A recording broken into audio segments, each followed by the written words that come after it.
So this is a great opportunity to introduce everybody who's here on the call. So let's start with Morna. Thank you, Ofer. So I'm Mourinha Edmondson. I'm the Artistic Director of Elektra Women's Choir in Vancouver, BC, Canada.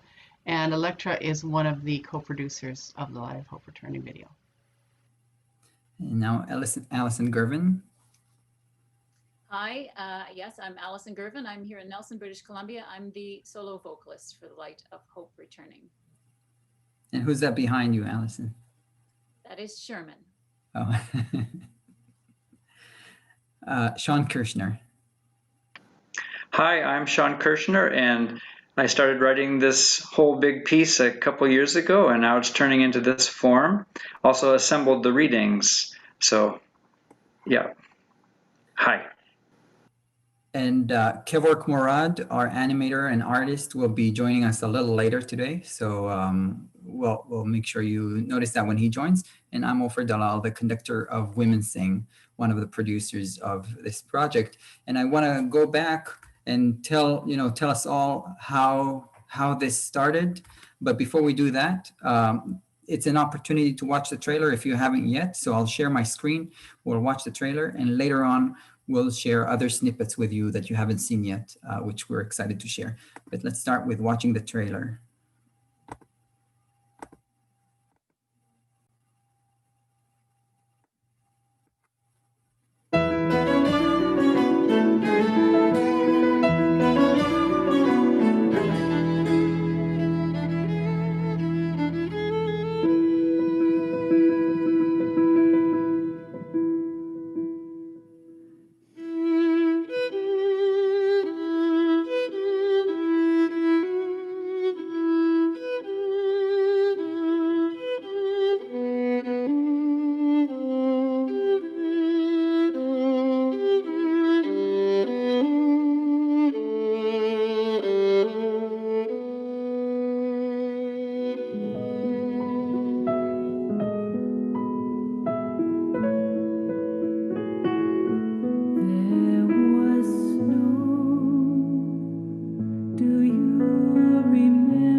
Watching this again is very exciting now that you see all these themes that we know appear in different spots in the movie, and just very, very excited. Let me take us all back 2 years ago to when I first reached out to Sean Kirshner to write an entire concert for Women Sing with the themes of solstice and Christmas and New Year's, and to draw on American folk music traditions. And we started that conversation, and Sean came up with more and more ideas. And every time we had an opportunity to just get on a quick phone call, it became an hour long of just, hearing Sean talk about developing these themes. And it was 1 year ago that Women Sing premiered the piece in 2 live concerts here in the Bay Area. And it was just the response from the audience was fantastic, and we were very excited. It's the biggest commission Women Sing has ever made, and we're all excited to bring to life a piece of this magnitude for women's choir. We don't have many of those. Mona and I always talk about that with each other, that full concert length pieces for women's choir. I mean, we don't have our Messiah, so this is our new Messiah. And we had planned to tour with this piece this year around the California coast. And as you all understand, we are not touring right now. So when the pandemic hit and we all needed to pivot, I called up Morna up in Vancouver and said, Morna, would you join us, Elektra, and record this piece together? And we'll find an animator. At the time, we didn't know who. We'll find an animator to draw the entire thing. The piece has so many themes and drama that it was just so appropriate to bring out visual art into it. And I'm thrilled that Morna said yes. It was just 6 months ago, and we can't believe the amount of work that has gone and the emails that have crossed the border. But now that it's all come together, we're again going to share it tomorrow at 2:00 Pacific time. And I'd like to ask Sean maybe to elaborate a little bit on the themes that are in the piece and tell us about the music before we dive into the other aspects of this movie. Hi, everyone. I think one of my favorite things to do is to see the connections between things or how something is analogous to something else. So Ofer just mentioned the idea that somehow this piece is Christmas, solstice, and New Year's all wrapped in one, because in some ways the images are interchangeable. The force of winter bearing down upon the world and then having to recover the spring, or the darkness taking away the light. The days are shorter and shorter. So it was a lot of fun for me to take existing carols and just magnify these dimensions because of our readings that bring out the themes. But it was most fun to write brand new winter carols and solstice carols to support the drama that we were constructing. And we started realizing that there were archetypal characters, the child and the mother, or the wise old woman or the grandmother, and then the tyrant king like Herod in the nativity narrative, and the ways which he's kind of analogous to like the Lord of Winter, that cold breath takes away the life from everything. Anyway, I just had a ball working on it. And one other little thing that's interesting is when you're creating a piece that's a whole like this, it's all kind of there in the first seed, the first germination, but it takes a while to realize all that's there. And having the second year to work on it has been amazing, because I realized there were things in the second half of the piece that weren't quite complete last year. And so we have some brand new material that you will get to hear for the first time that somehow makes the arc of the drama complete. So it's been really fun for this to be a ongoing living project, and fun to bring in different folk traditions, gospel with saxophone and more gospel piano, but also hammered dulcimer. I learned hammered dulcimer for this project. And we have a wonderful fiddler who's a classical violinist, but she can fiddle, and you'll hear her awesome playing. Our wonderful vocalist, Allison, who knew how to find the styles, the folk style and the gospel styles that are in this piece. So anyway, it's just been such a wonderful project. But that's a little bit of an overview of some of the themes and the carols. We have Angels We Have Heard on High. We have In the Bleak Midwinter, but totally changed into an Appalachian song instead of the beautiful Gustav Holst. Anyway, so I hope we have some surprises for you all in things where we twisted the music around and made something new out of it. Great. It has been such fun putting this project together. So I'll just loop back and talk about the beginning of it for us, which was me getting the call from Ofer, and we've known each other for a couple of years and sort of been talking about doing something together. And then when the pandemic hit, this was that moment, and it's just turned out to be more than we could ever have imagined.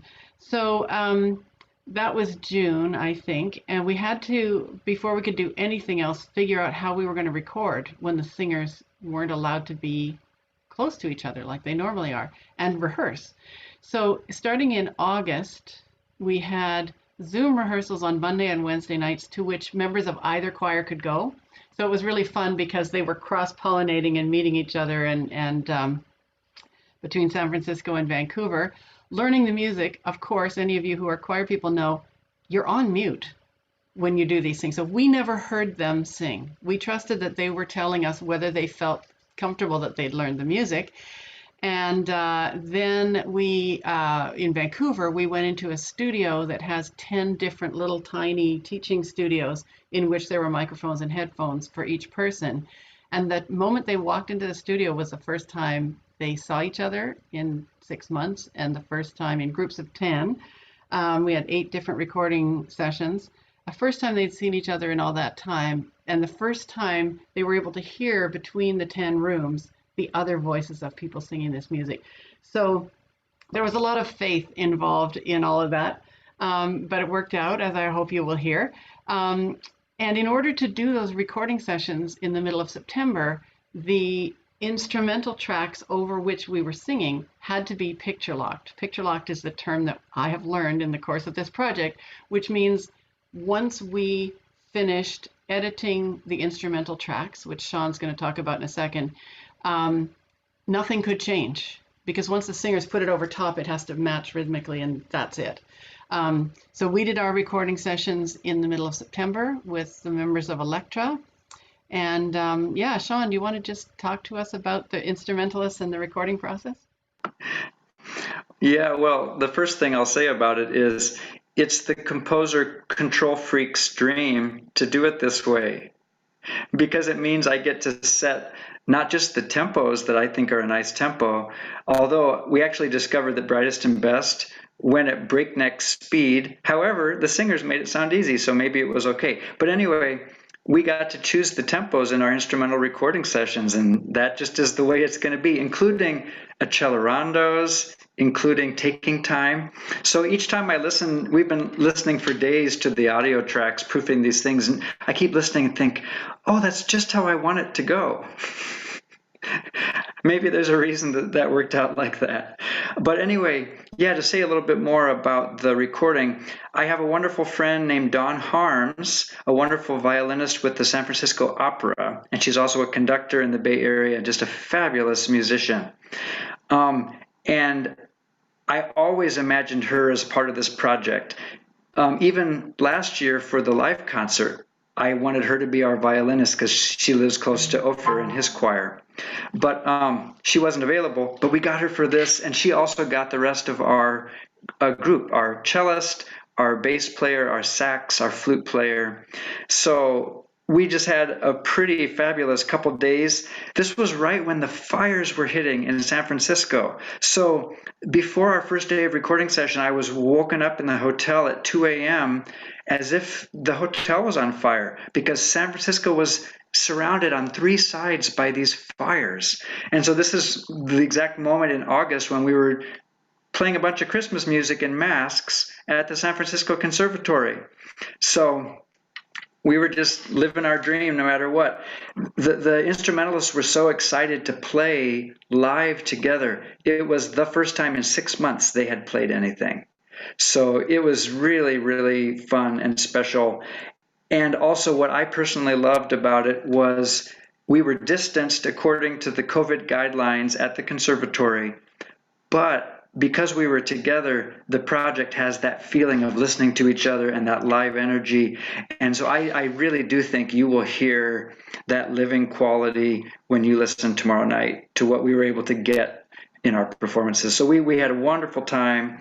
Ofer did some directing while we needed some outside, help for certain things to line up. And we have a wonderful sound engineer, Paul Sabaski, who caught the images the instruments beautifully. So anyway, that was a really fun couple days to do that. There's actually a clip that I thought we could share of Coventry Carol. It's using the traditional tune that, and Sean, you took that tune and created sort of an instrumental dance with it, right? So I'll share my screen and we'll hear part of this movement. It's an instrumental movement in the second half of this oratorio. And then I should also say, just again, you have the Q&A at the bottom, and I hope you ask questions. We already got like 4 or 5 questions about the time tomorrow, and that's my fault. The premiere will be at 6 p.m., not 2 p.m., 6 p.m. Pacific time tomorrow. So please make sure you tune in at 6 or a couple minutes before 6. And then, oh, here's Kevork Murad joining us from New York. Hi, Kevork. We're just about to play a portion of movement 13, which is Coventry Carol. This is just music, no video.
So you could definitely hear Don Harm's brilliance in that clip, and all of them, and just again the energy that Sean mentioned that was in the room, the electricity.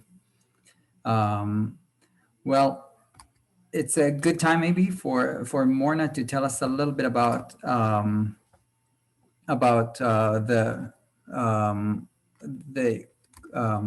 about Allison and how you invited Allison to be a part of this project. Yeah, sure. So in a minute, we're going to play the first clip of a piece for you, and it involves the beautiful voice of Allison Girvin, and she is from Nelson, BC, which is a very arts-oriented town in my part of the world, and a fellow Canadian on this project, which I was so happy about.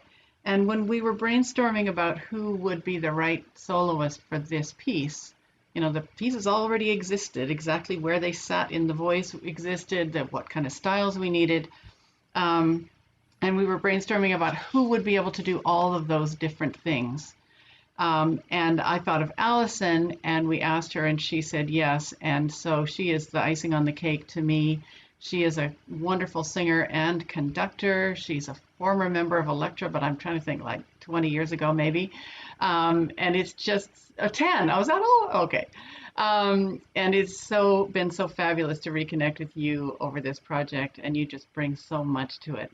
So I think we're going to watch Bright Morning Stars.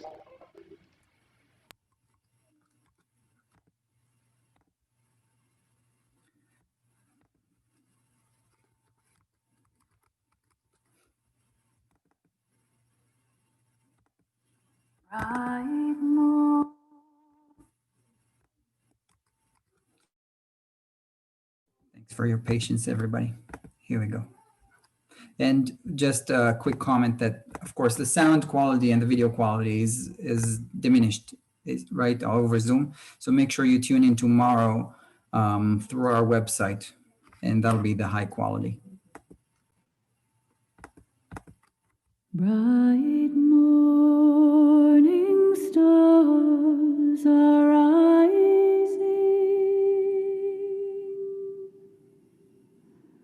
Bright morning stars are rising.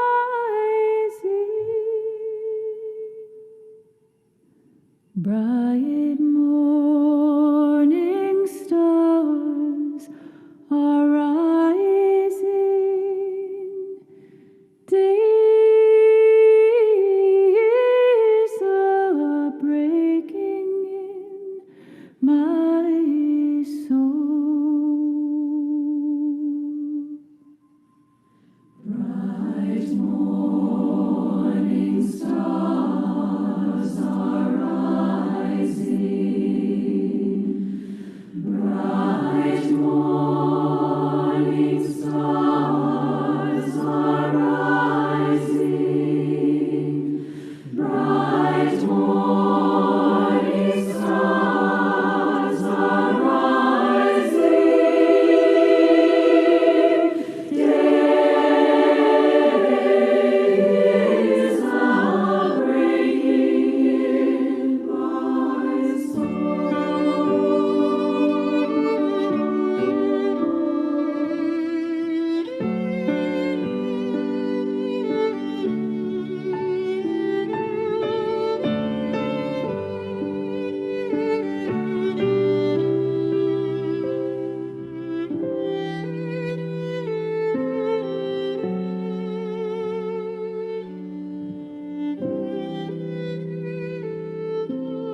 This is a good moment for Allison to talk about how she did her recordings, because here we are now, we're in 3 different cities putting together the soundtrack of this. Thanks, Morna. And I was saying 10 years ago, and you said 20. It was actually more than 20. So there's a bit of a time warp for you. Yeah, I'm so excited tomorrow to see how everything's come together. I think I was a very late addition to this project, and was lucky to be the beneficiary of what happened before me. And Sean's comment about the living quality of the instrumentalist was so crucial to me here in Nelson, in my basement, in the studio, recording as a soloist. Because if I closed my eyes, I could feel from the very inception of what Sean had imagined for this work, through the careful attending to choral details with Ofer and Morna, and right continuing through the instrumentalists who were playing so beautifully that when I was here, I felt like I was a part of all that had happened before me, and that is such a gift. And you know, another really remarkable gift is that usually as a vocalist, you would go into the studio, the instrumental tracks would be laid down, and you'd have a certain amount of time to get through it and be done. And I had such a beautiful number of exchanges with Sean over email to discuss what he imagined and how that would best be for each of the pieces in which I participated, and really had the time to spend learning this work and learning the quality of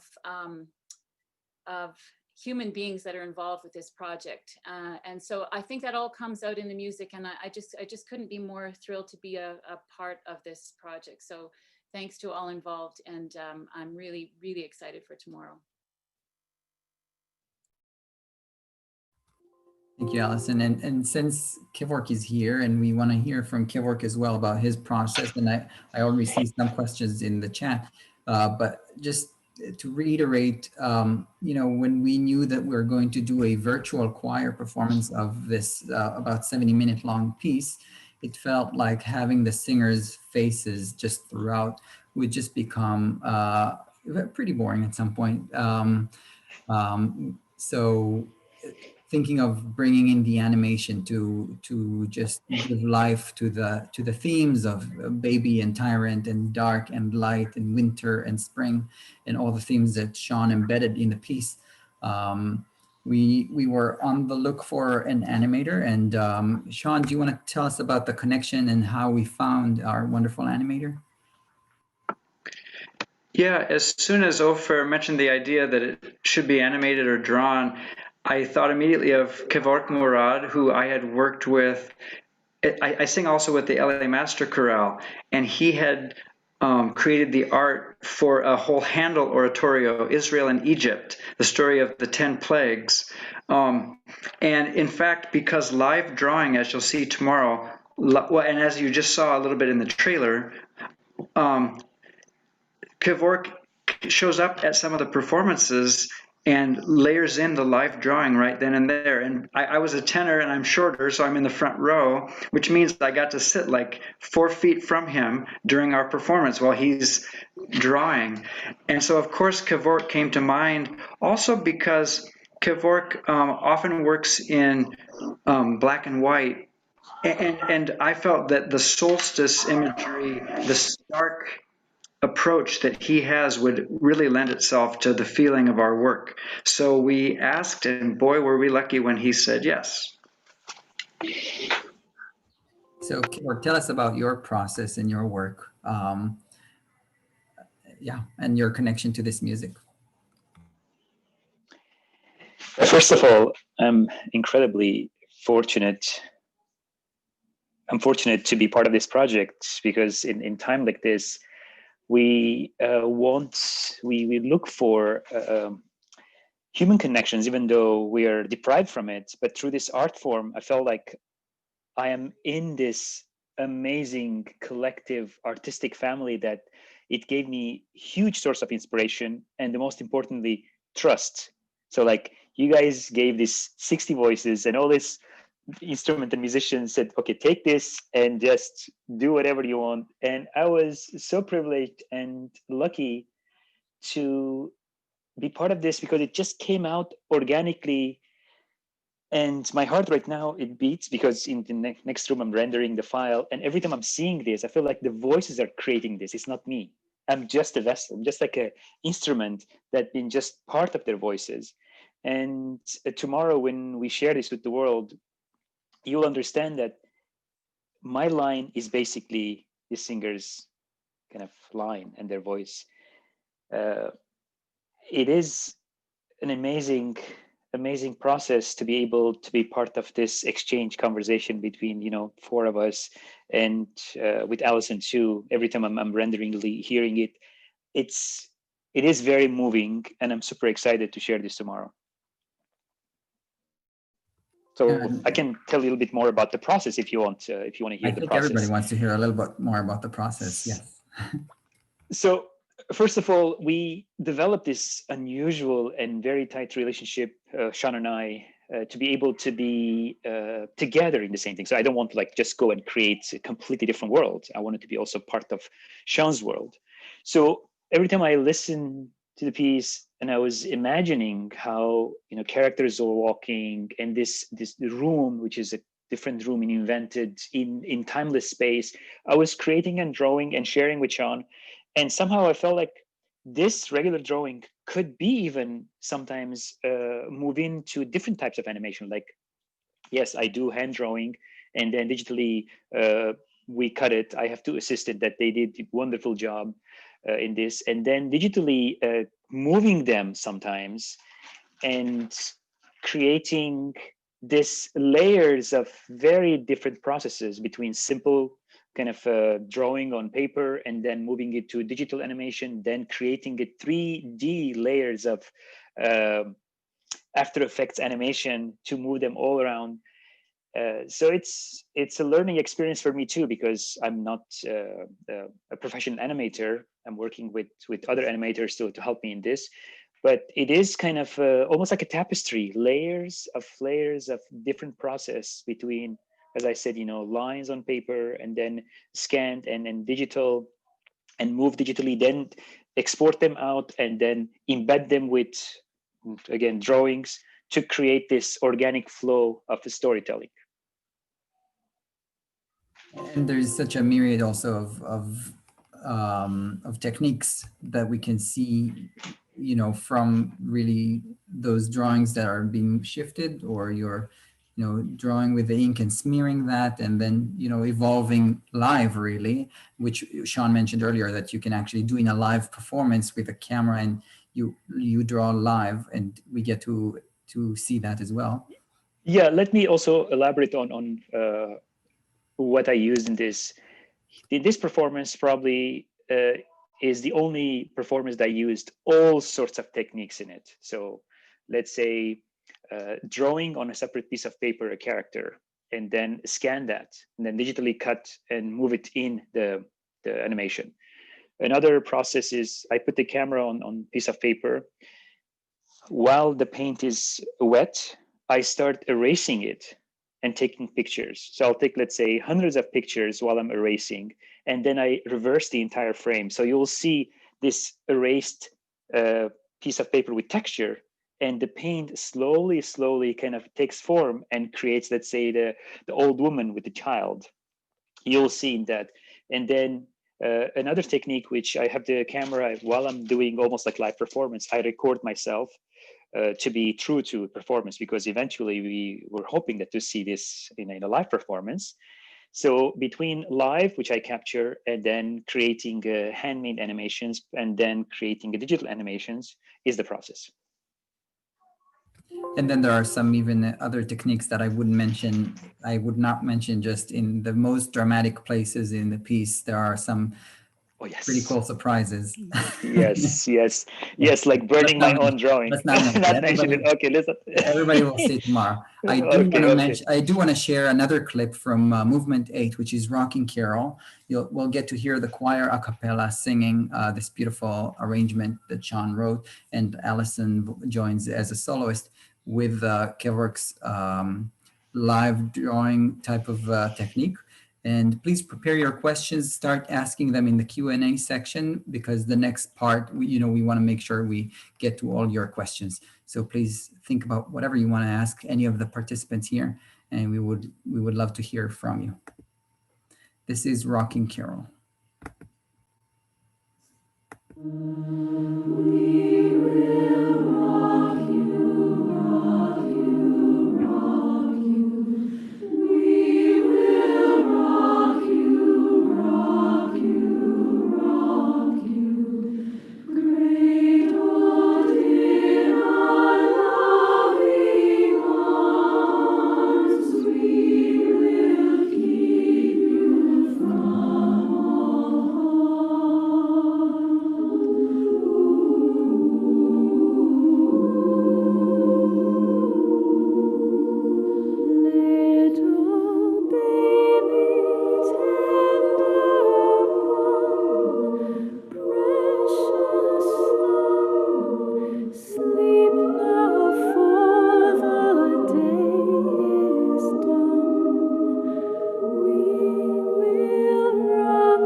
All right. So it's time to answer your questions. We have about, 8 minutes before we wrap, but we really want to make sure we answer all your questions. So find the Q&A button at the bottom, and then we'll start answering these questions. There's a question from Paul Kakamo, I believe to you, Kevork, saying the artwork is fascinating with the time-lapse drawing.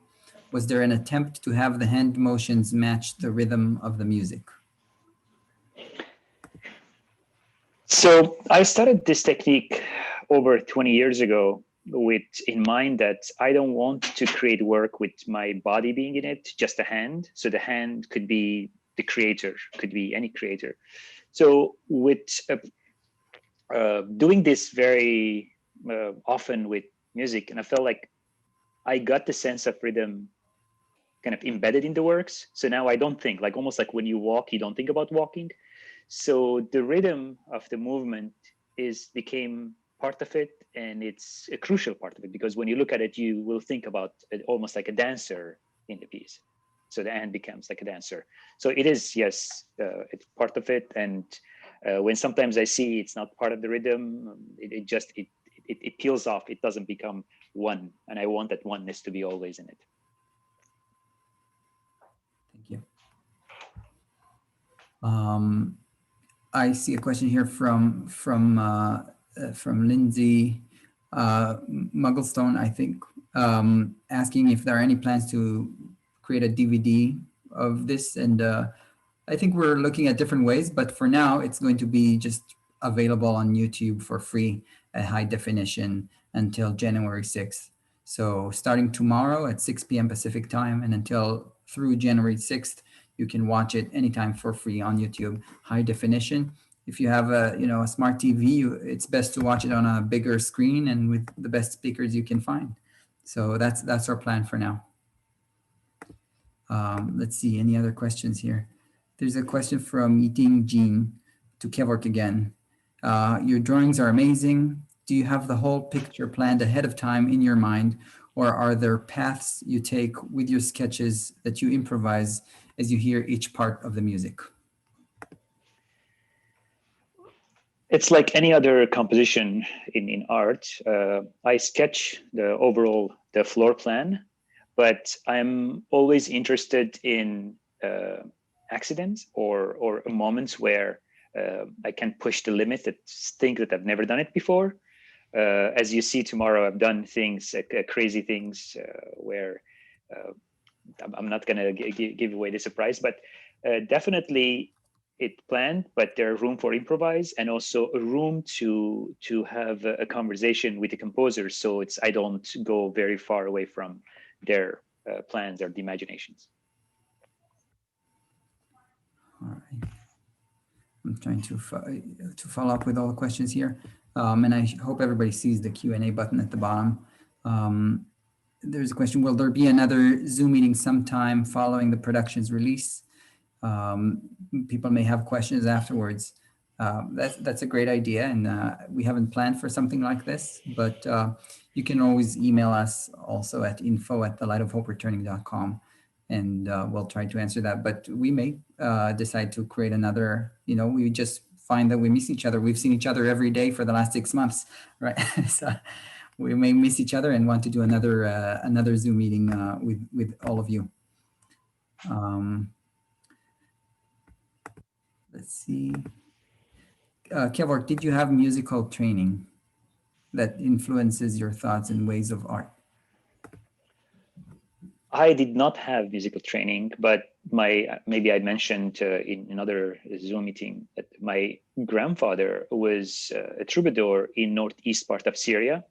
We Armenians, when we arrived to Syria as refugees, he learned Kurdish language. It was the popular language in that part of the world. And he created incredible music with his saz, with the string-based instrument, and sung in Kurdish. So I was around him and he taught me how to play saz when I was 12. So I think that influenced tremendously in my work. And then there's a question from Anita Girvin to all of us, to what extent did the events of 2020 and what we witnessed shape the representation that you brought into this creation? And I'd like to invite, maybe Sean to speak to it first, because when Sean and I, talked about this piece 2 years ago, about the composition itself and the choice of texts, and we had no idea what the world would, encounter in 2020. And when Women Sing premiered it in 2019, last year, we felt back then that the world needed hope. Little did we know how much hope, we still had to crave for in the following months. So Sean, will you tell us a bit about that? And the piece had gone through some revisions this year, so maybe that also informed it. Yeah, I see two angles into that question. One of the themes in this piece, especially that you see in the second half of the work, is the idea of opposition to life, basically. The way that spring is opposed by winter, or that light is opposed by dark, and the way that the child is opposed by the tyrant king, and the need to preserve life as you can against the onslaught of that. So Coventry Carol is a really important piece, an obscure English carol, but very well loved by people in the choral world. It's really a 500-year-old carol about getting the child away to safety. The wise men, if you read the narrative in the Bible, the wise men have to leave by another route to go home because Herod is getting testy, basically. And the Holy Family has to flee to Egypt to preserve the life of this child. And what are we doing during COVID? We're all retreating and finding a place to ride out the storm. Exactly, that's what we're doing. In Green Grows the Holly, which was a carol that I created from a fragment of King Henry VIII's carol, Green Groweth the Holly, I invented a line that said, deep into the roots the sap of life must go, till spring can come again.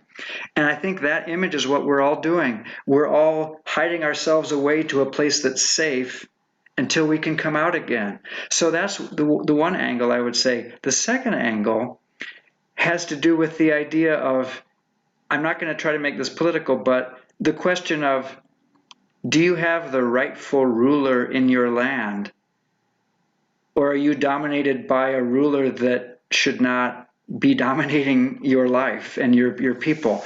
And the image of the tyrant, you cannot avoid that in the Christmas story, and you can't avoid it in our lives. You know, the last decade has been the age of strongmen, you know, Putin and Erdogan, and throughout the world, you know, Duterte and many countries. And so in a way, this whole piece to me is an answer to that trend line in the world of a resurgence of life-affirming people. You know, not people who glory in destruction like the tyrant energy, but people who glory in how much life you can bring into the world. And that's the image of the mother and child. And so just the era we've been living through politically is showing this whole story. You know, can the new order take root and grow? Or does the old order insist that it just smash it and it cannot be? And we will not let this new life come into our history. You know, we have new trend lines that are beautifully growing, and can they survive? So I think this piece is trying to answer those big questions. I also just want to jump in and mention, I mean, there are so many themes here, and another very important theme of this piece is the cycles, the eternal cycles of season and the planets, and a matriarch that's in the center of the piece who has seen all these cycles and knows that, you know, the bad stuff has happened and it will happen, and the good stuff will come and it will go. So there is this just certain peace and assurance in the knowledge that everything turns and things, you know, nothing is new, but nothing is also eternal. So that I think really is important to remember in this, you know, speaking of all these rulers or illegitimate rulers, that they will probably be gone at some point, but others might come. And there's a phrase in the piece: tyrants rise, tyrants fall, but never good enough for the good of all. Never soon enough, sorry. Never soon enough for the good of all. So that's another theme. And, you know, we feel like this pandemic is such a big event, and it is, but just 100 years ago, there was the Spanish flu, which was big at the time. So, you know, the eternal cycles. Anyone else wants to weigh in on this very interesting question about the themes of 2020? I think for me, and I was just saying this to one of my choirs the other day, that the community that is singing together is something that is, for most of us, we're just so steeped in it, we don't realize that this is like a flock of birds that can just move and think together and have this experience of being together. And we created that in bringing all those voices together. I think voices en masse are a perfect way to convey that hope and that community, which then Kevork managed to illustrate so beautifully in what he did as well. So, and the other thing I'll say just while I have the floor is we wouldn't have had time, you know, Elektra had other things to do. We wouldn't have had time to do this project. Somebody phones me up and says, let's do this thing. None of us knew what a huge undertaking it was. I would have just said, I'm sorry, we have plans, right? Well, with the pandemic, those plans are very flexible. They're very malleable. And so we were able to say yes. And it just, the creative energy of these people that you're seeing on the screen right now has been such a pleasure. And the actual act of collaborating has been part of what you're going to experience when you see the video. It comes true in every way. Can I just jump in for a second and say that for me, this is a huge metaphor for the times we're living right now. Sean's mentioning the fact that there's duality in this piece, light and dark, baby and tyrant. And I think for me that the resounding refrain is that we as a collective humanity hold within us the capacity for each of those ends of the spectrum, and that it's choice.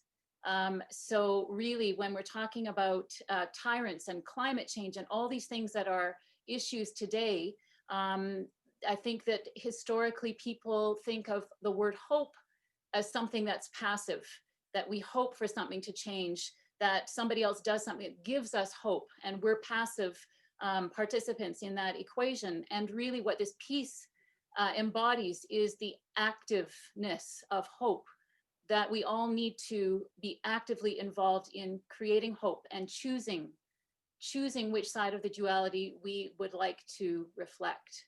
So I am really thankful for this project, reminding me and reminding us all about what it's like to pull together for something, to collaborate so beautifully with incredible people, and to how to actively choose hope.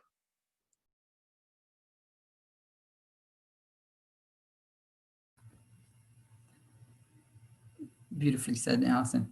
Sean, there's a question about Susan Cooper, and I was wondering if you'd be willing to talk about that. The question is that Susan Cooper was mentioned, the author, and did she have a chance of participating, or did we just choose her text? Yeah, I'm really glad that Joel asked that question. There's been a lot of serendipities and synchronicities and alignments that have happened, and full circles that have happened in this project. And I think we've all felt them. We've been very grateful, and I think we've taken it as a little bit of a sign that we have wind in our sails as we're working on this together. But anyway, Susan Cooper came to mind for me when Ofer and I started talking about the project, because she's a matriarch. She's in her 80s now, and I knew she had Christmas material. So I reached out and I found out that she actually likes receiving real mail. So I asked her, to answer your question, I asked her if she would be a full collaborator in the project, because I thought nothing would equal what she would bring to the project. And yes, she's 85, but guess what? She's busy working on a novel. So she said no. And maybe I'll learn that lesson from her, because I never say no to anything pretty much.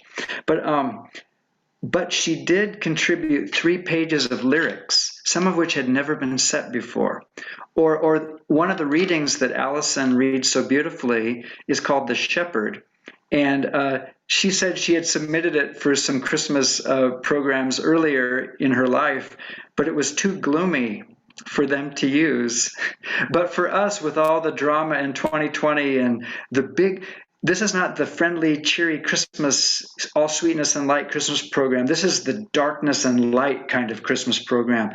So her reading ended up being perfect for our project. So anyway, I wanted her to do more writings and more little readings to dramatize some of our archetypal characters, but she was too busy. So that's why I had to actually jump in and try. But anyway, yeah, but I will just add one final little sentence to Joel's question. Did she contribute? Well, I work for a church, so I'm constantly messing with hymn texts. And I kind of feel like I must have a right to be able to slightly change things to make it fit themes better. So I said, well, I can just mess around with Susan Cooper's words just a little bit to slightly fit our themes better. No, don't do that to your author's words. So I had changed one line. She goes, no. And then she promptly, with zero preparation, just types in an amazing substitution. Like, instead of that so line that you introduced, here's a brand new one that's so awesome. And she's 85 and just like types it out. Like, okay, you still have it. You still have it. Someday I want to have it. Thank you. And I think we're just about done. But I see another question for Kevork about the clip we saw earlier from Rocking Carol. Somebody mentioned that it looked like a teardrop, and was that the intent? Yeah, actually, when you see it tomorrow, it morphs into a video. I wanted to have this journey seamlessly going from place to place. It is a tent. It is a kind of a composition, kind of very, very similar to a rocking baby. You'll see after that. But again, I'm going to leave it for tomorrow to enjoy the process, how that morphs in exactly to the next frame. To me, it's interesting how, I mean, it invites so many interpretation. And I saw just a bunch of women huddled in a small tent, and someone sees a teardrop that I did not see. And I think, that's part of the beauty of having so many contributors and seeing different perspectives. Yeah, but I also added in all of the works, there are several layers to interpret what you see. If you look at it again carefully, you will see kind of a nativity scene. You will see in that tent, the baby Jesus and Joseph, they're all there. But you have to just kind of look at it from different perspective to know that the composition is related to several things.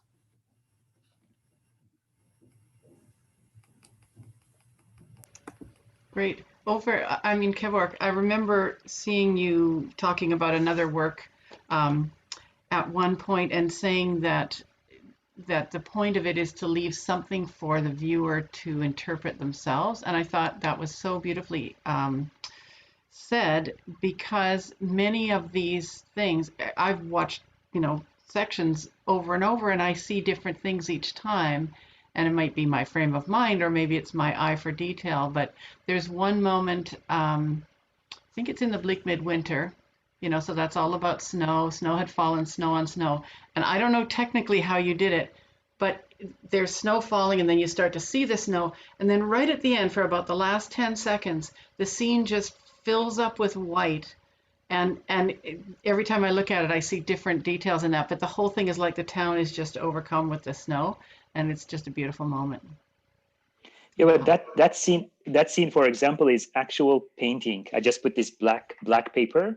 I start drawing with white, taking pictures, and layers of white paint. It's probably the less elaborate piece there, but it's all directly like layers of drawing and white paint.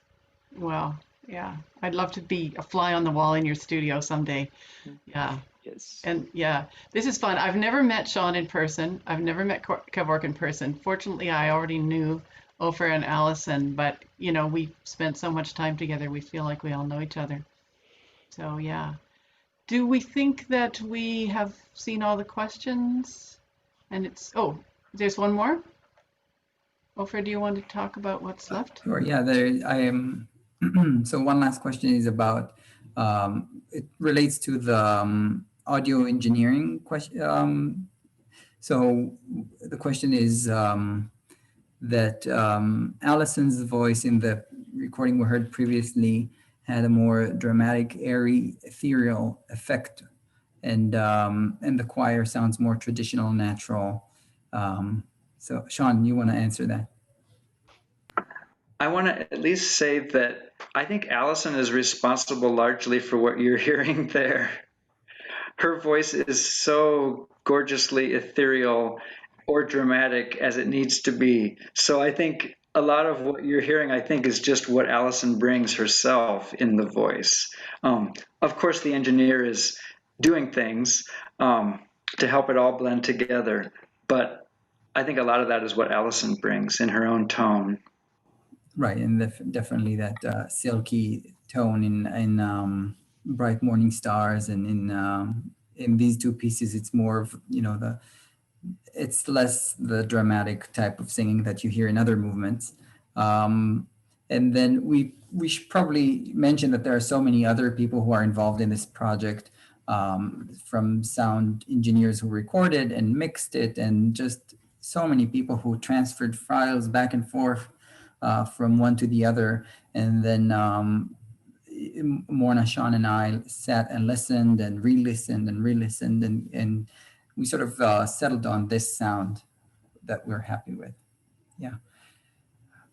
We did, there is in this piece the idea of a matriarch or a single character that everything revolves around. And I think we wanted to preserve that in keeping the soloist a character and not just a part in the score, but an actual character.